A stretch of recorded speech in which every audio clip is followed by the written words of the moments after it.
આજે હું તમારી સાથે શેર કરીશ ક્રિસ્પી અને કુરકુરી પાપડીની રેસીપી. તો મેંદાનો ઉપયોગ કર્યા વગર આ પાપડીને આપણે ઘઉંના લોટ સાથે એકદમ પતલી અને ક્રિસ્પી તૈયાર કરશું. સાથે પાપડીમાં રેગ્યુલર મસાલા સાથે અનેક ગુણોથી ભરપૂર એવી કોથમીરને એડ કરશું, જેનાથી પાપડી હેલ્ધી હોવાની સાથે સ્વાદમાં બહુ જ ટેસ્ટી બનશે. સાથે પાપડી બનાવવાની એવી રીત શેર કરીશ કે મિનિટોમાં તે ઢગલાબંધ તૈયાર થઈ જશે, જેને તમે એકવાર બનાવીને મહિનાઓ સુધી ખાઈ શકો છો. તો બાળકોનું લંચ બોક્સ હોય કે સાંજે નાની મોટી ભૂખ લાગે ત્યારે ક્રિસ્પી પાપડી અને તેની સાથે તૈયાર થતી ચટપટી ચાટ એકવાર ચોક્કસથી ટ્રાય કરવા જેવી છે. તો ચાલો રેસીપી શરૂ કરીએ. ક્રિસ્પી અને કુરકુરી પાપડી બનાવવા માટે મેં આ ઘઉંનો લોટ લીધેલો છે. તો રેગ્યુલર રોટલી કરવા માટે જે લોટ વાપરતા હોય તે જ લીધેલો છે. વાટકીના માપથી 2 વાટકી જેટલો ઘઉંનો લોટ મિક્સિંગ બાઉલમાં એડ કરી દઈએ. સાથે મેં 1/4 કપ અને 4 મોટી ચમચી જેટલો ઝીણો રવો લીધેલો છે. જો ઘરમાં જાડો રવો હોય તો તેને મિક્સર જારમાં પીસી લેવો. સાથે મેં ફક્ત 2 મોટી ચમચી જેટલો ચણાનો લોટ લીધેલો છે. સ્વાદ પ્રમાણે મીઠું એડ કરીને બધા જ લોટને મિક્સ કરી લઈએ. અને હવે આપણે લોટમાં મોણ એડ કરવાનું છે. તો મેં આ 4 મોટી ચમચી જેટલું તેલ લીધેલું છે. તમે તેની જગ્યાએ ઘીનો ઉપયોગ પણ કરી શકો છો. હવે તેલને ગરમ કરી લઈએ. તો લોટમાં ઠંડા તેલની જગ્યાએ ગરમ તેલનું મોણ એડ કરવાથી પાપડી પૂરી ખાવામાં એકદમ ફરસી તૈયાર થાય છે. હવે ગરમા ગરમ તેલને લોટમાં એડ કરી દઈએ અને શરૂઆતમાં ચમચીની મદદથી મિક્સ કરી લઈએ.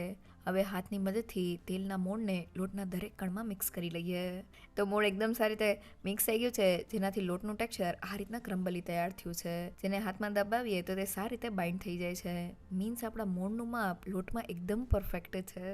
અને હવે લોટમાં એડ કરવા માટે મેં કોથમીર લીધેલી છે. તો અનેક ગુણોથી ભરપૂર કોથમીરને પાપડીમાં એડ કરવાથી તે હેલ્ધી તૈયાર થાય છે. વચ્ચેથી કોથમીરને કટ કરી ભેગી કરી લઈએ અને ઝીણી સુધારી લઈએ, જે રીતે લોટમાં સારી રીતે ભળી જાય. તો મેં કોથમીરને આ રીતની ઝીણી સુધારી લીધેલી છે. અને હવે લોટમાં એડ કરવા માટે મેં આ 4 થી 5 નંગ જેટલા તીખા લીલા મરચાં લીધેલા છે. સાથે 1 ઇંચ જેટલા આદુના ટુકડા એડ કરી દઈએ અને હવે તેને ગ્રાઇન્ડ કરી દઈએ. ઢાંકણ ખોલીને જોઈએ તો આદુ મરચાંની આ રીતની પેસ્ટ તૈયાર થઈ ગઈ છે, જેની સાથે પાપડીનો સ્વાદ એકદમ વધી જાય છે. અને હવે લોટમાં એડ કરવા માટે આપણે મસાલાને અધકચરા ક્રશ કરવાના છે. ખાયણીમાં અડધી ચમચી જેટલું મરી, 1 મોટી ચમચી જેટલું જીરું અને 1 ચમચી જેટલો અજમો એડ કરી દઈએ અને તેને અધકચરા ક્રશ કરી લઈએ. તો મસાલા ખંડાઈ ગયા છે અને આ રીતના અધકચરો ભૂકો તૈયાર થઈ ગયો છે. હવે મેં અહીંયા સુધારેલી કોથમીરને વાટકીમાં ભરી લીધેલી છે. વાટકીના માપથી 2 વાટકી જેટલી કોથમીર મિક્સિંગ બાઉલમાં એડ કરી દઈએ. તો છે ને એકદમ સહેલુંમાં 2 વાટકી ઘઉંના લોટ સાથે આપણે 2 વાટકી જેટલી કોથમીર લીધેલી છે. હવે વાટેલી આદુ મરચાંની પેસ્ટ સાથે ખાંડેલો મસાલો, 2 મોટી ચમચી જેટલા સફેદ તલ, અડધી ચમચી જેટલો હળદર પાવડર અને 1 ચમચી જેટલું લાલ મરચું પાવડર એડ કરી દઈએ અને બધી જ વસ્તુને લોટમાં મિક્સ કરી લઈએ.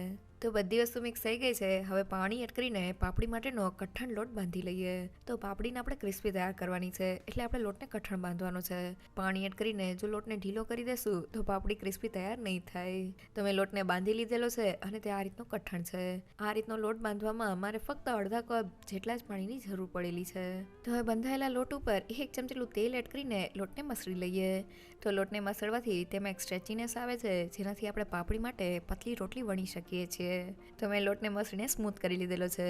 હવે તેને ઢાંકીને ફક્ત 5 મિનિટ માટેનો રેસ્ટ આપી દઈએ. તો આપણો પાપડીનો લોટ બંધાઈ ગયો છે. જનરલી પાપડીને મેંદાના લોટ સાથે બનાવવામાં આવે છે. અહીં આપણે પાપડીને ઘઉંના લોટ સાથે બનાવેલી છે. એટલે પાપડીને ક્રિસ્પી કરવા માટે આપણે ઘઉંના લોટ સાથે થોડો રવો એડ કરવાનો છે. રવો લોટમાં રહેલા પાણીને એબ્ઝોર્બ કરીને પાપડીને એકદમ ક્રિસ્પી તૈયાર કરશે. અહીંયા તમે રવાની જગ્યાએ ઘઉંના કરકરા લોટ એટલે કે જાડા લોટનો ઉપયોગ પણ કરી શકો છો, પણ રવાથી વધુ સારું રિઝલ્ટ આવે છે. સાથે આપણે થોડો ચણાનો લોટ એડ કરેલો છે. ચણાના લોટને લીધે પાપડીનો સ્વાદ એકદમ સરસ આવે છે. સાથે પાપડીમાં રેગ્યુલર મસાલા સાથે થોડી આદુ મરચાંની પેસ્ટ એડ કરવાથી તેનો સ્વાદ એકદમ સરસ આવે છે અને તે થોડી સ્પાઇસી તૈયાર થાય છે.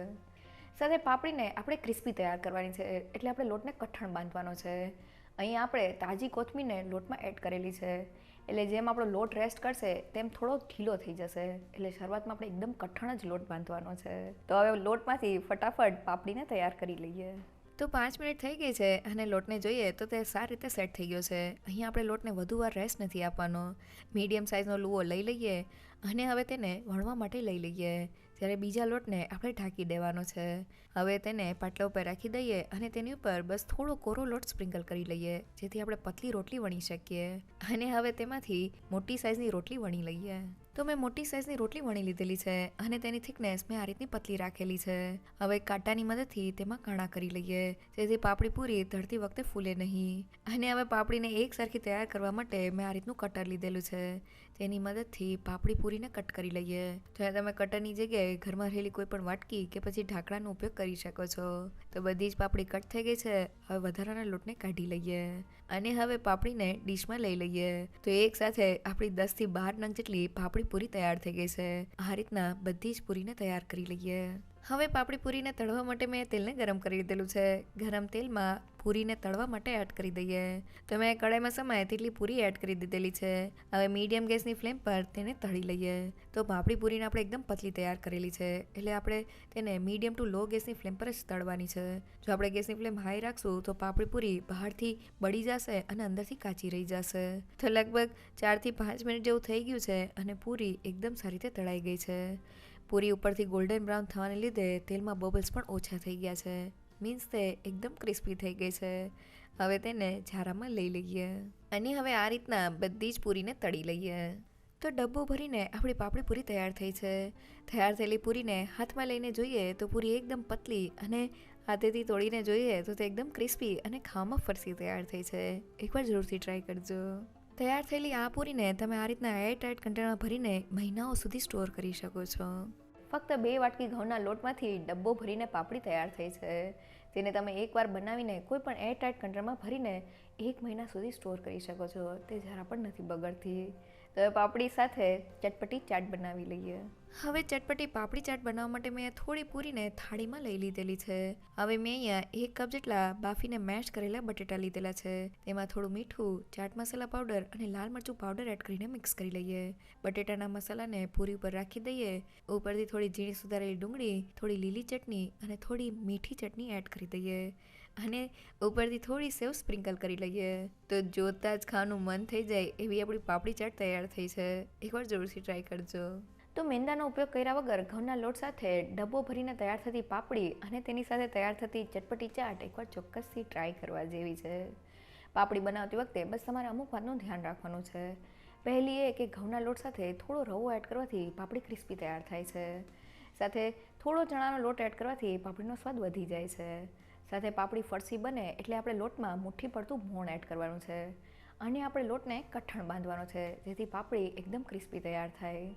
સાથે પાપડીને બનાવતી વખતે આપણે જે રોટલી વણીએ તેને આપણે પતલી વણવાની છે અને પાપડીને આપણે મીડિયમ ટુ લો ગેસની ફ્લેમ પર તળી લેવાની છે.